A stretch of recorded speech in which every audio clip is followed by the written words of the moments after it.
back to BYoungMinistry.com, to another blog and to another podcast.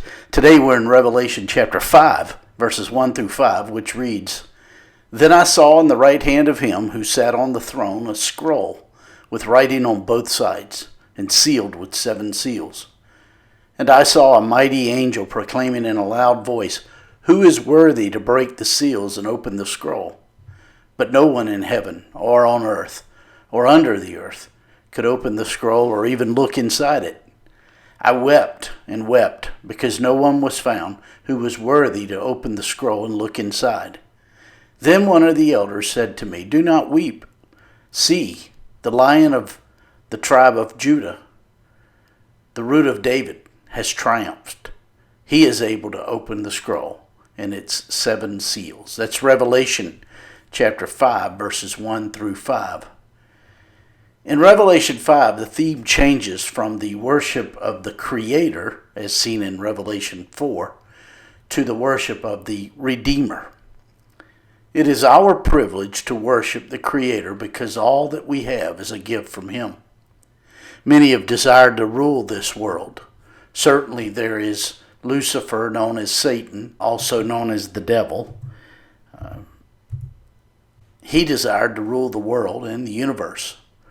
Only one individual has the right, though, and the power to take back the universe from sin and the curse and Satan's usurping attempt at rebellion. That one is the central figure here in Revelation chapter 5. No one other than he is worthy to rule all.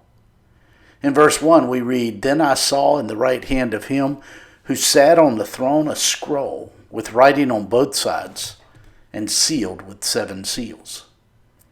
The earth and the universe came under captivity in the fall of man. But the document that displays who really owns it, God has had all the time in his possession. And this scroll is the official document that grants the created universe to the Lord Jesus to be reclaimed from Satan. This scroll is a rolled up parchment with 7 seals on the end, so that as the seals are broken, the scroll is unrolled, and the writings upon it can be read. This scroll contains detailed descriptions of God's judgments, wrath, and vengeance. This is what the book of the Revelation is all about. In verse 2 we read, And I saw a mighty angel proclaiming in a loud voice, Who is worthy to break the seals and open the scroll?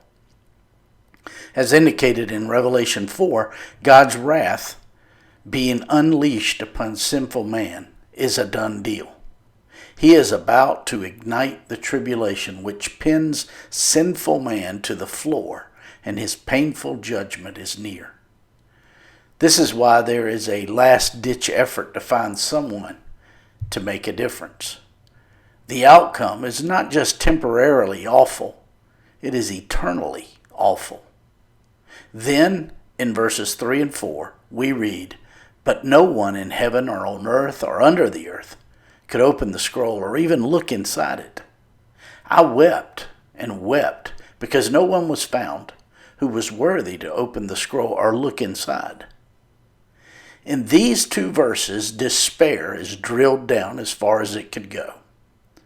Who can throw out Satan? Who can obliterate sin? Who can reverse the curse on all of creation? All hope was lost, producing an uncontrollable mourning that seemed to be an eternal mourning. John wept. He wept because no one could unseal the scroll or even look inside it. Then in verse 5 we read, Then one of the elders said to me, Do not weep. See, the Lion of the tribe of Judah, the Root of David, has triumphed. He is able to open the scroll and its 7 seals. At the center of Revelation chapter 5 is the one who leads mankind to redemption. This is the moment no one in heaven except one of those who wore a white robe and a gold crown could believe. No elder could redeem the universe. No angel could redeem the universe. Only God could do this. And we are directed to the Lion of the tribe of Judah, which is a title for the promised Messiah. It's taken out of Genesis chapter 49, verses 8 through 10, which reads, Judah, your brothers will praise you. Your hand will be on the neck of your enemies. Your father's sons will bow down to you. You are a lion's cub, Judah. You return from the prey, my son. Like a lion, he crouches and lies down, like a lioness who dares to rouse him. The scepter will not depart from Judah, nor the ruler's staff from between his feet, until he, to whom it belongs, shall come, and the obedience of the nations shall be his. Judah is a lion, and he will produce a lion who will rule the nations. The Messiah, then, became known as the Lion that would come from the tribe of Judah. As the Lion of Judah, the Lord Jesus Christ rules the nations. But when he first came, he didn't come as the Lion of Judah. He came as the Lamb, led to the slaughter. He had to come as the Lamb before he could come as the Lion. And this, in part, is why they killed the Lord Jesus, because he was not lion-like in his first coming. As the Lamb, there was nothing devastating, nothing menacing, and nothing threatening about him. Quite the opposite. He was set on laying his life down so that mankind could be made right with God and avoid his wrath. The genealogy of the Lord Jesus Christ comes right through the tribe of Judah. The Lord Jesus Christ is that lion, but his lion-like work awaits the moment anticipated here in Revelation chapter 5. He is also called in verse 5 the root of David. This is another messianic title. The Old Testament very clearly indicated that the Messiah would be a son of David, that he would be an offspring of David. In Isaiah chapter 11, verses 1 through 5, we read, A shoot will come up from the stump of Jesse. From his roots a branch will bear fruit. The Spirit of the Lord will rest on him, the Spirit of wisdom and understanding, the Spirit of counsel and of might, the Spirit of the knowledge and the fear of the Lord. And he will delight in the fear of the Lord. He will not judge by what he sees with his eyes or decide by what he hears with his ears. But with righteousness he will judge the needy. With justice he will give decisions for the poor of the earth. He will strike the earth with the rod of his mouth. With the breath of his lips he will slay the wicked. Righteousness will be his belt, and faithfulness the sash around his waist. That's talking about his kingdom.